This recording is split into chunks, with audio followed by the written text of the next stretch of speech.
नमस्कार।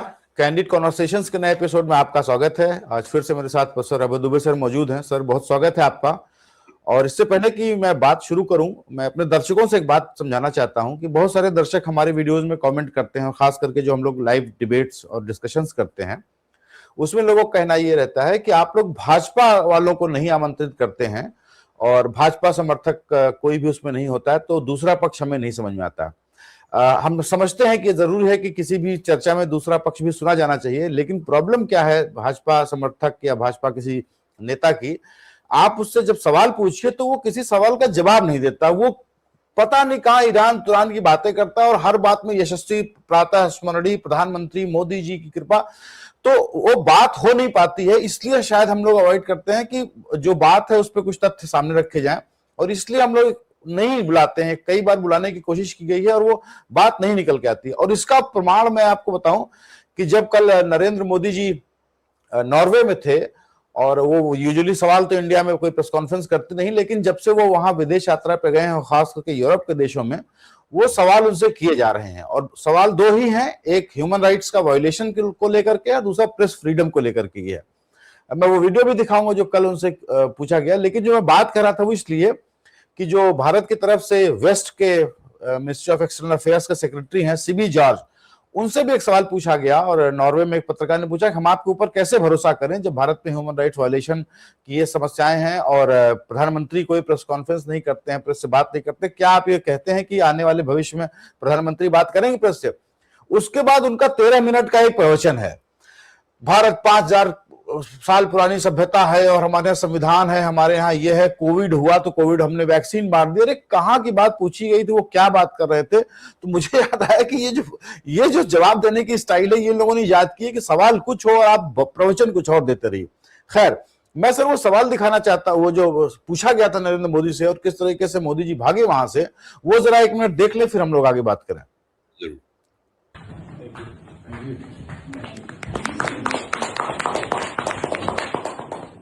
Prime Minister Modi, why don't you take some questions from the freest press in the world? ये इतना ही था। और चूंकि वहां पे जो प्रेस फ्रीडम इंडेक्स है नॉर्वे नंबर 1 पे है, और कल नरेंद्र मोदी जब ऑस्लो में थे तो उनसे पूछा गया अच्छा, मोदी जी ने भी यही स्टाइल इजाद की है कि ज्वाइंट प्रेस कॉन्फ्रेंस कोई नहीं करते हैं, प्रेस के सामने आते हैं, टेलीप्रॉम्प्टर आप वीडियो में देखिए दिख भी रहा है, टेलीप्रॉम्प्टर पे अपना एक वक्तव्य पढ़ते हैं और वो वहां से चले जाते हैं। और उस लेडी ने पूछा पत्रकार ने कि why don't you take some questions from the freest press of the world, और नरेंद्र मोदी जी चले गए। इसको लेकर के बहुत हल्ला हुआ है। ये सब जो समस्या है नरेंद्र मोदी जी की प्रेस से भागने की, सवालों से भागने की, ये अब तो नहीं पीछा छोड़ने का। तो क्या ये विदेश जाना बंद कर देंगे हम मोदी जी? क्योंकि सवाल तो पूछे जाएंगे, बाहर जाएंगे जरूर पूछे जाएंगे। देखिए, मामला कुछ गहरा है और थोड़ा सा इसका इतिहास भी है। जब नरेंद्र मोदी गुजरात के पहली बार मुख्यमंत्री हुए तो मुख्यमंत्री होने की शुरुआत में ही 2002 में वहां पर एक मुसलमान विरोधी संहार हुआ, जो हम लोग उस बात के बारे में अच्छी तरह जानते हैं। उसको सारे हिंदुस्तान में अखबारों ने, टीवी ने, सबने बहुत बड़े पैमाने पर कवर किया। इससे नरेंद्र मोदी की जो छवि थी उसके ऊपर बड़ा सवालिया निशान लगा, और इसी के चलते अमेरिका ने उनका वीजा कैंसिल कर दिया। यानी सारी दुनिया में Narendra Modi persona non grata हो गए। नरेंद्र मोदी ने ये देखा कि मीडिया एक ऐसी ताकत है जो अकेले अपने दम पर आपकी राजनीति का पूरा कबाड़ा कर सकती है, आपकी तमाम कोशिशों में पलीता लगा सकती है मीडिया। तो सबसे पहले उन्होंने ये तय किया कि जब भी उन्हें मौका मिलेगा वो मीडिया को कैप्चर करेंगे। अच्छा, तो गुजरात में तो खैर उसके बाद ऐसी कोई दूसरी बड़ी घटना नहीं हुई जिसमें मीडिया उनके मुकाबले आता। लेकिन जब वो हिंदुस्तान की प्रधानमंत्री बने तो उन्होंने सबसे पहले ये कोशिश की कि उन्होंने मीडिया को, इस बात को उन्होंने अपने मधु किश्वर से अपने इंटरव्यू में कहा भी है कि मैं पत्रकारों को अपनी बात नहीं समझा पाया, इसके बात का हमें बड़ा अफसोस है। अब समझाना क्या, पत्रकारों को कैप्चर कर लिया जाए। कैप्चर करने के बहुत तरीके होते हैं। एक तो तरीका ये होता है कि आप मालिकों को कैप्चर कर लें तो उनके संस्था में नौकरी कर रहे हैं वो कैप्चर हो जाएंगे। दूसरा तरीका ये है कि कुछ पत्रकार विचारधारात्मक रूप से आपके साथ होते हैं और आप उनको विचारधारा की याद दिलाएं तो विचारधारा की सेवा करने के लिए वो आपका समर्थन करते रहेंगे। कुछ पत्रकार दाब धौंस में आ जाते हैं, कुछ पत्रकार लालच में आ जाते हैं, और कुल मिलाकर पूरी संस्था, पत्रकारिता की पूरी संस्था ही कैप्चर हो जाती है। तो नरेंद्र मोदी ने तरह तरह के प्रयास करके, इस पर कभी आगे से अलग से चर्चा हो वो प्रयास कौन से थे, भारत में पत्रकारिता के पूरे संसार को उन्होंने अपने शिकंजे में ले लिया।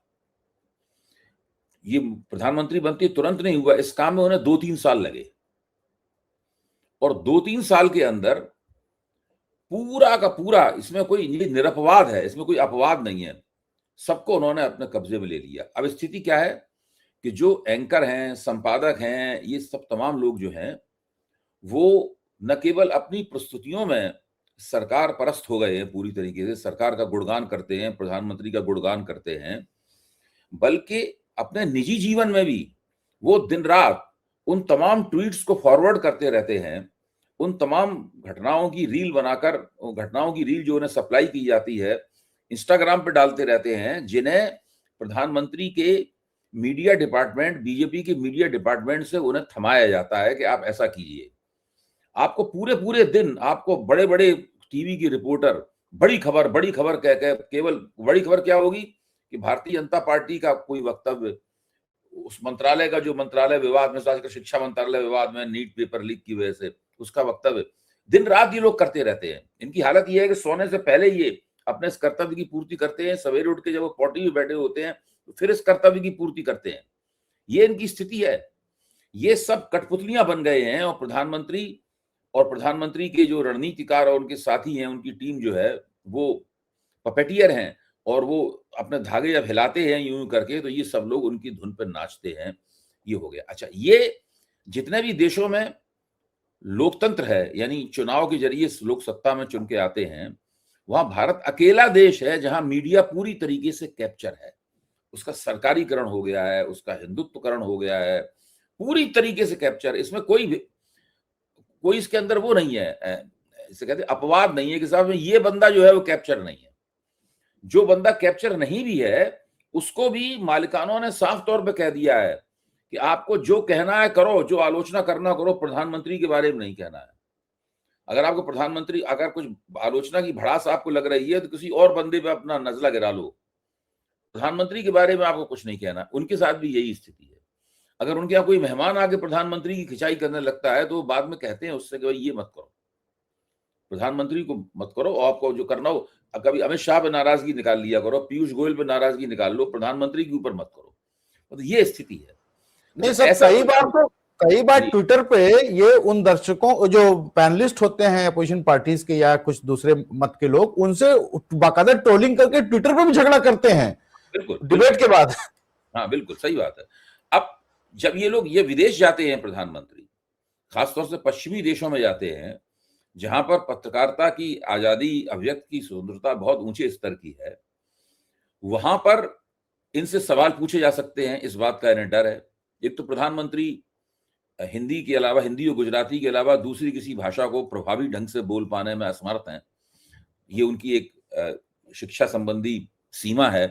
तो एक तो वो भी इनको हिचक है। आप उनसे, वो भारत में तो अंग्रेजी के पत्रकार भी उनसे हिंदी में सवाल पूछेगा, लेकिन बाहर तो नहीं होगा मतलब ऐसा, तो वहां पर थोड़ी सी उनको मुश्किल है। एक तो वो झिझक है। दूसरे, ये अभ्यस्त हैं कैप्चर्ड मीडिया के, ये जिसको हम लोग गोदी मीडिया भी कहते हैं या सरकार परस्त मीडिया भी कहते हैं, जो हम चाहें कह लें, उसके अभ्यस्त हैं। वो मीडिया वहां पे मिलता नहीं है, इसलिए इन्होंने तय किया है कि ये मीडिया के कोई सवालों का जवाब नहीं देंगे, कोई प्रेस कॉन्फ्रेंस नहीं करेंगे, कुछ नहीं करेंगे। ये स्थिति है इनकी। अब जो आपने सीवी जॉर्ज का जिक्र किया, उसने तो जो रवैया अख्तियार किया है, प्रधानमंत्री तो खैर उसके जवाब में चले गए सीढ़ियों से उतर के, वो भी घोर आपत्तिजनक था, उनको रुक के उसको विश करना चाहिए था। अगर अभी जवाब नहीं देना चाहते, कहते इसका भी मौका आएगा। बहुत तरीके होते हैं अपनी बात को कहने के। आप मुस्कुरा के एक पत्रकार को संबोधित, पत्रकार से बात कर सकते हैं, उससे आश्वस्त कर सकते हैं कि हम आपके सवालों का जवाब देने के लिए तैयार हैं, अभी हम दूसरे कार्यक्रम में जा रहे हैं, again the opportunity will arise and then we will address your questions। ये बात वो भी कह सकते हैं, लेकिन ऐसा सब करने की बजाय वो बहुत तिरस्कार और उपेक्षा के साथ चले गए, उन्होंने उसकी तरफ देखा भी नहीं। लेकिन जो ये जॉर्ज साहब थे, इन्होंने जो किया, ये तो बिल्कुल जैसे भारतीय जनता पार्टी का एक घटिया प्रवक्ता जो टीवी के ऊपर कलाबाजियां खाता रहता है, गंदे किस्म की, उस प्रकार का इनका पूरा का पूरा आचरण था और इनको अच्छी तरीके से फिर सोशल मीडिया पे इनकी खबर भी ली गई है। और अगर ये पूरा ब्यौरा बताता है कि नरेंद्र मोदी की सरकार का मिजाज है क्या। अब देखिए, वो जो सज्जन थे जौहर साहब, वो कोई भारतीय जनता पार्टी के कार्यकर्ता तो है नहीं, सरकारी कर्मचारी हैं, विदेश मंत्रालय के हैं, भारत के दूतावास में नियुक्त हैं, वो हैं। उनको तो एक डिप्लोमेट के तरीके से बात करनी चाहिए थी। जो आईएफएस, इंडियन फॉरेन सर्विस के अफसर होते हैं, वो बहुत स्मार्ट होते हैं, उनकी भाषा बहुत अच्छी होती है, वो शब्दों की और वाक्यों की जलेबी बनाने में बहुत माहिर होते हैं। वो हर चीज का जवाब इतना घुमा फिरा के दे सकते हैं कि बिल्कुल आदमी आहत भी ना हो और वो उसकी बात का खंडन कर दे।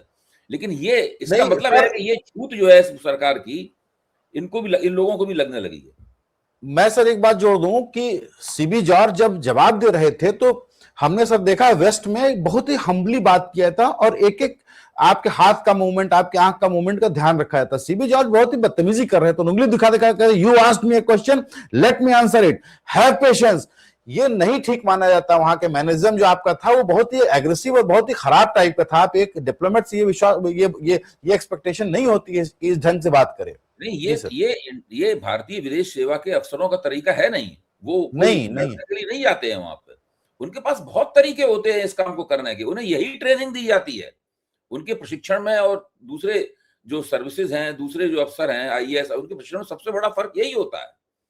वो तो बहुत ही मुलायम भाषा का इस्तेमाल करते हैं, बहुत आजीजी के साथ में, बहुत सम्मान के साथ बोलते हैं, कहते वही है जो कहना चाहते हैं। आप उनसे और कुछ नहीं कहलवा सकते, यही उनकी खूबी होती है। ये तो मुझे लगता है कि उसमें काफी कोई घटिया किस्म का बंदा है जो इस प्रकार की उसने हरकत की। और या तो उसे विशेष रूप से आदेशित किया गया था कि पत्रकारों को दुरुस्त करो और उनको बताओ कि हम कोई तुम्हारे सामने झुकने वाले नहीं है, हम तुम्हारी बात का जवाब नहीं देंगे, इन्हें देश की 5000 साल पुरानी संस्कृति के बारे में बताओ, हमारे पास संविधान है उसके बारे में बताओ।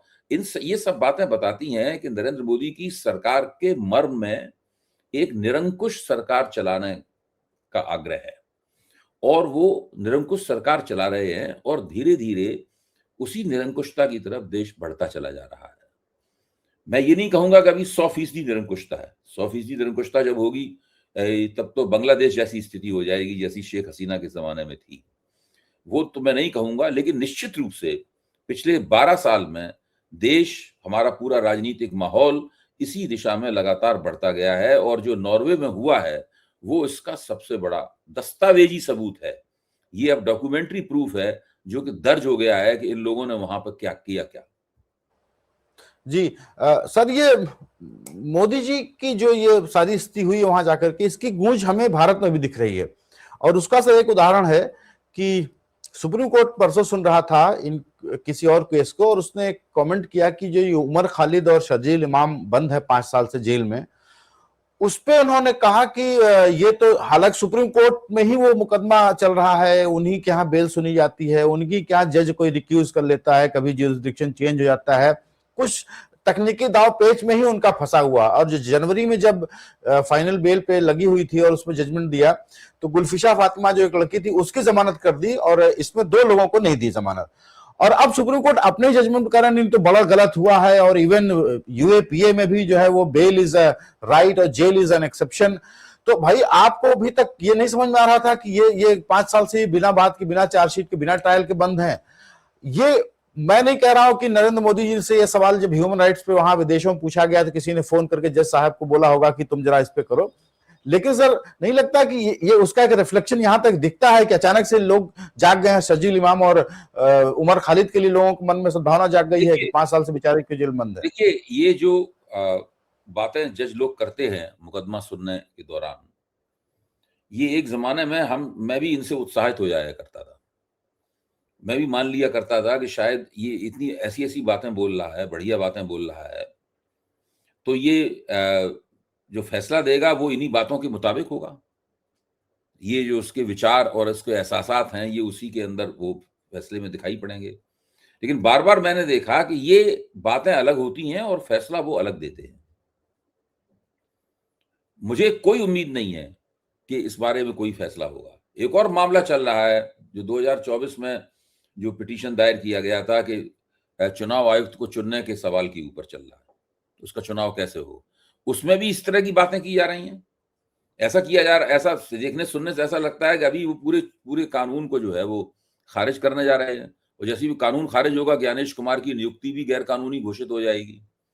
लेकिन मुझे अब कोई उम्मीद नहीं है कि ऐसा कुछ होगा। ये सारे काम चलते रहेंगे।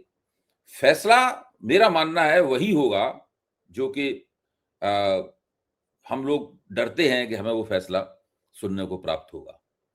तो मैं नहीं मानता हूं कि ये इसमें बहुत ही अब ऐसा मामला तो अपवाद हो गया है, दुर्लभ हो गया है, जहां पर कोई एक ऐसा फैसला आया जिससे मुझे लगा कि लोकतंत्र की क्वालिटी सुधरी है। वरना आमतौर पर सरकार का जो दृष्टिकोण है होता है तमाम मसलों के ऊपर, अदालत के फैसले सरकार, सरकारी पार्टी, सरकारी विचारधारा और उसकी दूरगामी और अल्पकालीन योजनाएं जो है उन्हीं के पक्ष में, उन्हीं को पुष्ट करने वाले, उन्हीं की तस्दीक करने वाले फैसले घुमा फिरा के हर तरीके से आते हैं। ऐसी बातें बहुत की जाती रहती हैं। मैं जब तक फैसला नहीं आ जाएगा तब तक मैं नहीं मानूंगा। कोर्ट ने एक और रवैया अपनाया है। कोर्ट कभी कभी लगता है कि बड़ा रेडिकल फैसला दे दिया, जैसे कि इलेक्टोरल बॉन्ड के बारे में दिया था। लेकिन आप देखिए, इलेक्टोरल बॉन्ड के बारे में फैसला दिया, लेकिन उस इलेक्टोरल बॉन्ड के जरिए जो रकमें बीजेपी ने और दूसरी पार्टियों को प्राप्त हुई, उन रकमों को उन्होंने गैर कानूनी करार नहीं दिया। यानी कानून का उल्लंघन करके जो रकमें प्राप्त हुई वो रकमें कैसे कानूनी हो गई, कैसे ये पार्टियां उनका वैध इस्तेमाल कर रही हैं। तो वो भी एक अधूरा फैसला था। वो फैसला ऐसा था इसमें कोर्ट ने वाहवाही भी लूट ली, लेकिन पूरा काम भी नहीं किया। ये एक बहुत तिकड़मी किस्म की न्यायपालिका है जो हर तरीके से घुमा फिरा कर सरकार और व्यवस्था के पक्ष में ही अपनी बात कहती है। और जो हमारे मुख्य न्यायाधीश हैं, जब वो कहते हैं कि कुछ वकील जिनकी डिग्रियां संदिग्ध हैं या फर्जी हैं, वो मीडिया में घुसकर, सोशल मीडिया में घुसकर सिस्टम के ऊपर अटैक कर रहे हैं, तो अगर उनकी डिग्रियां फर्जी हैं तो उन पर मुकदमे चलाओ, उनकी गिरफ्तारियां होनी चाहिए, उनकी जो वकालत की वो सब जब्त होनी चाहिए, लाइसेंस वगैरह हैं। लेकिन आप किसी के सिस्टम के ऊपर अटैक, यानी व्यवस्था की आलोचना करने पर पाबंदी कैसे लगा सकते हैं? व्यवस्था की आलोचना करना कोई काक्रोच वाला काम है। लेकिन ये लोग सब इस तरह की बातें करते हैं कुल मिलाकर।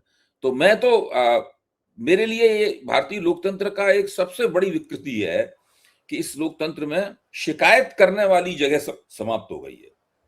और ये उम्मीद हम लोग नहीं रख सकते कि हम शिकायत करेंगे, तुम्हारी शिकायत सुनी जाएगी और हमें वाजिब न्याय बदले में प्राप्त होगा। न्यायपालिका सबसे बड़ा मंच था जहां हम शिकायत करते थे। चुनाव आयोग एक बहुत बड़ा मंच था जहां हम शिकायत करते थे। ये सारी जगह जो हैं अब इस योग्य नहीं रही हैं कि यहाँ पे शिकायत करके हम कुछ हासिल कर सकें। जो सर सीजीआई साहब ने कहा वो इतना हल्का नहीं है, वो बहुत गंभीरता से, मुझे लगता है कि जनता के बीच में उनके ऊपर एक महाभियोग चला जाना चाहिए। क्योंकि उनका जो स्टेटमेंट मैंने सुना वो साफ साफ कह रहे, सिर्फ वकीलों की बात नहीं, वो कह रहे हैं कि जो बेरोजगार हैं वो कुछ वकील बन जाते हैं, कुछ आरटीआई एक्टिविस्ट बन जाते हैं, कुछ और बन जाते हैं, कोई मीडिया, कोई सोशल मीडिया। उन्होंने ये टिपिकली वही सोचा जो भाजपा एक नैरेटिव चलाती है कि जितने बेरोजगार हैं आंदोलन जीवी बन जाते हैं।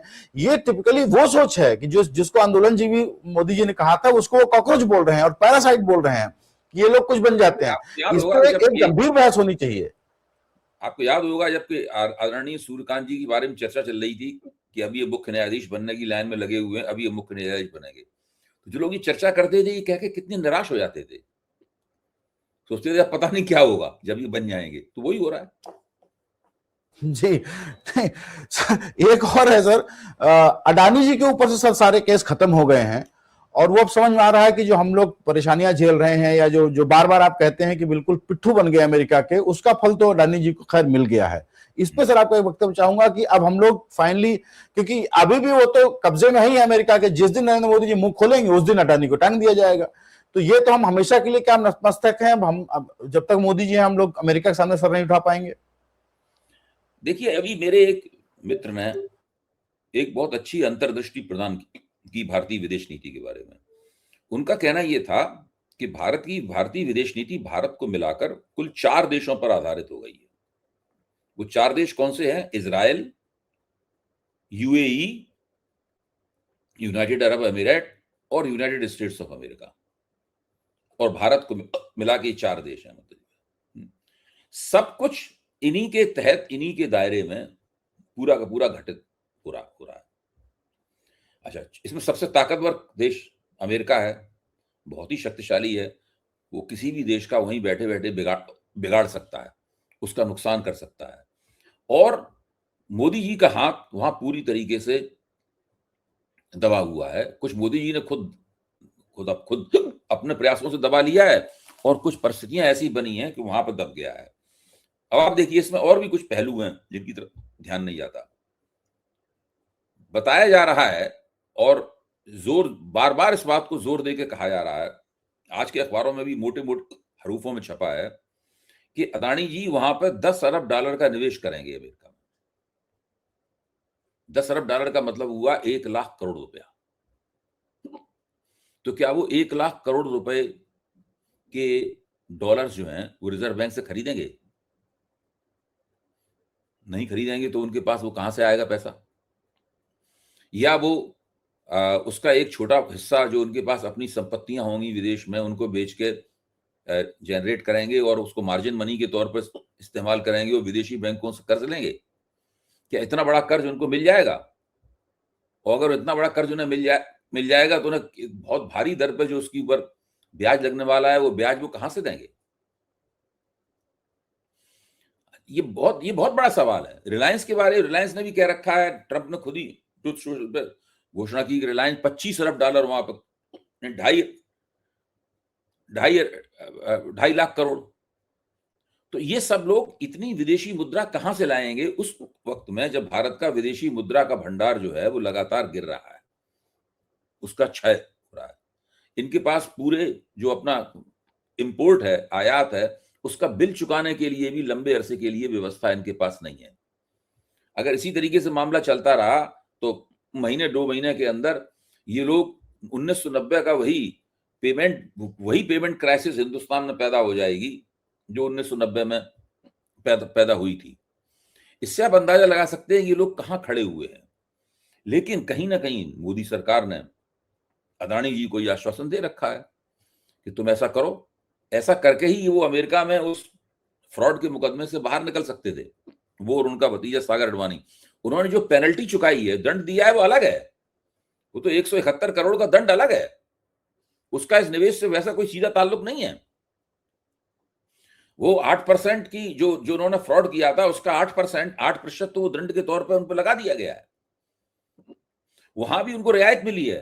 अगर वो $10 अरब का आश्वासन ना देते निवेश करने का, तो वो अमेरिका में है इस जो लोग फ्रॉड करते हैं उसका डबल या ट्रिपल उनके ऊपर जो है वो दंड लगाया जाता है, उसको देके ही वो छूट पाते हैं जेल से। ऐसे वो लोग नहीं छोड़ते हैं, बहुत पैसा लेते हैं।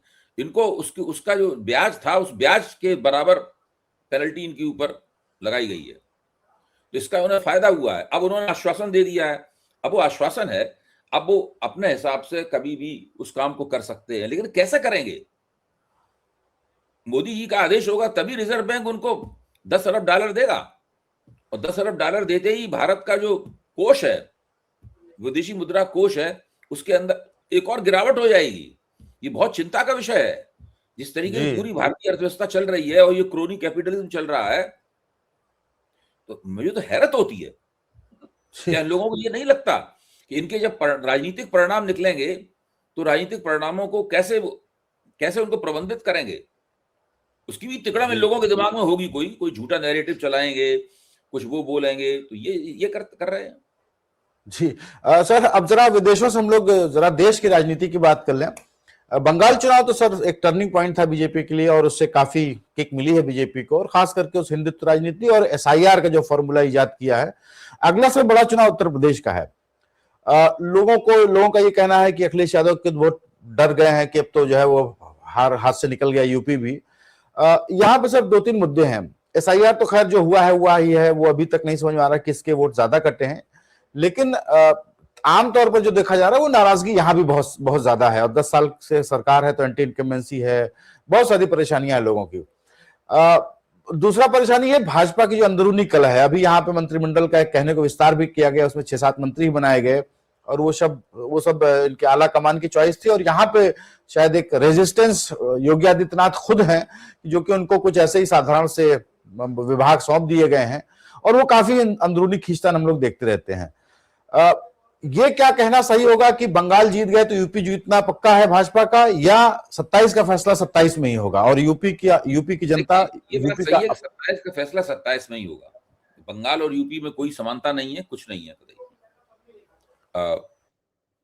मैं ये मानता हूं कि उत्तर प्रदेश का जो मतदाता मंडल है, आप उत्तर प्रदेश में 100 मतदाता ले लीजिए, सब जातियों के मिलाकर। उत्तर प्रदेश में जातियां हैं, उनके प्रतिशत के हिसाब से 100 मतदाताओं का एक वो बनाइए, सैंपल बनाइए। तो आप उसको अगर आप ध्यान से देखेंगे तो आपको स्पष्ट हो जाएगा कि ये मतदाता मंडल पूरी तरीके से बटा हुआ है। ये लगभग पूर्व निर्धारित है कि मतदाता मंडल के किस हिस्से की वफादारी किसके साथ है। वफादारी का ये जो पैटर्न है, इस पैटर्न को दोनों तरफ से तोड़ने की कोशिश की जाती है। बीजेपी इस पैटर्न को तोड़ने की कोशिश इस लिहाज से करती है कि वो ओबीसी और दलित मतदाताओं को जो दूसरे पक्ष में हैं उनको अपनी ओर खींचती है, या बीजेपी से मोटे तौर पर अनमने रहते हैं वो अपनी ओर खींचती है। और कुछ असदुद्दीन ओवैसी जैसी कुछ दूसरी शक्तियों के हस्तक्षेप से मुसलमान वोट पूरी तरीके से विपक्ष में गोलबंद ना हो जाए, एक जगह गोलबंद ना हो जाए, वो कैसे उसको उसमें दिक्कत पहुंचाई जाए, इसकी कोशिश करती रहती है। ये बीजेपी का तरीका है। जो विपक्ष है उसका तरीका यह है कि विपक्ष कहता है कि भाई, जिसको अखिलेश यादव पीडीए कहते हैं, पिछड़ा दलित अल्पसंख्यक कहते हैं, कि वो तो हमारे पास है ही, कुछ और दूसरे भी हम इधर उधर से ले सकते हैं। अच्छा, अब यहां पर भारतीय जनता पार्टी की जो कोशिशें हैं वो मुझे ज्यादा मजबूत नजर आती हैं। मुझे भारतीय जनता पार्टी ने दलित और अति पिछड़े और अन्य पिछड़े वर्ग के बहुत से नेताओं और पार्टियों को अपने साथ प्रलोभन देकर, सत्ता में एक टुकड़ा देकर उनको मिला रखा है अपने पास। उनके जरिए वो लगातार इन क्षेत्रों में हस्तक्षेप करती है और उन्हें अपनी ओर खींचने की पूरी कोशिश करती है भारतीय जनता पार्टी। और मुस्लिम वोटों में भी अभी तक वो नाकाम रहे, पिछले चुनाव में नाकाम दिखी है उनमें बिखराव लाने में। लेकिन अभी जैसे बंगाल में उसने बिखराव लाया, उसने भाजपा की कोशिशें कामयाब हुई, उस तरह की कोशिशें उत्तर प्रदेश में भी कुछ चुनाव आते आते दिखाई पड़नी शुरू होंगी। और हम लोगों को फिर डर सताने लगेगा कि शायद मुस्लिम वोट भी पहले की तरह ठोस रूप से भाजपा विरोधी आचरण ना करें इस बार, वो कुछ बिखर जाएं। अच्छा, जो विपक्ष है, मुख्य तौर पर सबसे बड़े नेता अखिलेश यादव हैं और समाजवादी पार्टी, उनकी जो कोशिशें हैं वो मुझे बहुत पुख्ता और बहुत प्रभावी नहीं दिखाई पड़ती। मैं तो ये भी मानता हूं कि जिसको वो पीडीए कहते हैं, उसमें अल्पसंख्यक काफी हद तक उनके साथ हैं, उसमें है अल्पसंख्यक उनके साथ हैं। जिसको पिछड़ा कहते हैं, उन पिछड़ों में भी एक बड़ा हिस्सा उनके साथ है, यादव उनके साथ हैं, और भी कुछ पिछड़ी जातियां उनके साथ हो सकती हैं, लेकिन भारतीय जनता पार्टी वहां हिस्सा बटा रही है। इसी तरह दलित समाज में भी भारतीय जनता पार्टी हिस्सा बटा रही है। तो अगर केवल मतदाता मंडल के इस विभाजन के ऊपर ही आप देखेंगे तो आपको भारतीय जनता पार्टी जीतती हुई नजर आएगी। कितनी जीतेगी, क्या जीतेगी, ये तो अभी बात करना बेकार है, लेकिन चुनाव जीतती हुई नजर आ रही है पहली निगाह में मुझे ये। अच्छा, अब सवाल दूसरा है। सवाल यह है कि क्या लोकसभा के चुनाव में भी तो यही बात थी। लोकसभा के चुनाव में तो भाजपा हार गई थी, लेकिन लोकसभा के चुनाव में योगी आदित्यनाथ की सत्ता दांव पे नहीं लगी हुई थी, इसलिए योगी आदित्यनाथ ने उस चुनाव में असहयोग किया था, उनके प्रशासन ने असहयोग किया था। भारतीय जनता पार्टी को अगर हराने की कोशिश नहीं की थी तो जीतने में भी कोई उन्होंने मदद नहीं की थी, और राष्ट्रीय स्वयंसेवक संघ भी उस वक्त अनमना था। मोदी जी सब बातें समझ गए। मोदी जी ने चुनाव में बहुमत खोते ही पहले 6 महीने में पूरी कोशिश की कि राष्ट्रीय स्वयंसेवक संघ से अपने बिगड़े हुए संबंधों को सुधारा जाए, और वो अभी तक उन्होंने उन संबंधों को सुधार लिया है। संघ फिर से मानने लगा है कि यही बंदा ठीक है और दूसरे बंदे की हमें अभी फिलहाल जरूरत नहीं है। और योगी आदित्यनाथ पहले से ही संघ की गुड बुक्स में है। मेरा मानना है कि उत्तर प्रदेश चुनाव जीतने के लिए भले ही अमित शाह और योगी आदित्यनाथ में कोई भी संघर्ष और जद्दोजहद हो, उत्तर प्रदेश चुनाव जीतने के लिए ये लोग अपने मतभेदों को अस्थायी रूप से भुलाकर एकजुट हो जाएंगे। तो विपक्ष को जो योगी आदित्यनाथ के विरोध के कारण और प्रशासन ने जो मदद नहीं की भाजपा, उसके कारण जो एक लाभ मिला था लोकसभा चुनाव में, वो लाभ विधानसभा चुनाव में उपलब्ध नहीं होगा। वो लाभ लोकसभा चुनाव में फिर मिल सकता है एक हद तक। वो सब इस बात पर निर्भर करेगा कि क्या योगी आदित्यनाथ को ये लोग चुनाव जीतने के बाद उत्तर प्रदेश का फिर से मुख्यमंत्री बनाते हैं या नहीं बनाते हैं, काफी इस बात पर निर्भर करेगा। लेकिन योगी आदित्यनाथ को चुनाव जीतने से पहले तो कोई हटा नहीं रहा, वही रहेंगे मुख्यमंत्री, उन्हीं के नेतृत्व में चुनाव लड़ा जाएगा। तो मुझे नहीं लगता है कि इस बार जब तक बहुत असाधारण किस्म का प्रयास विपक्ष की तरफ से ना हो, कोई बहुत बेहतरीन किस्म की रणनीतियां ना ये लोग बनाएं, और जिस चीज को ये पीडीए कहते हैं वो वास्तविक रूप से उसकी एकता उभर के ना आए, उस वक्त तक मुझे इसकी संभावना बहुत कम लगती है कि उत्तर प्रदेश का चुनाव भाजपा नहीं जीत पाएगी। जी, तो सर आज के लिए सर इतना ही, और अगले हफ्ते फिर से मुलाकात होगी। तब तक के लिए दर्शकों का बहुत बहुत धन्यवाद, और आपका भी सर धन्यवाद। Thank you so much.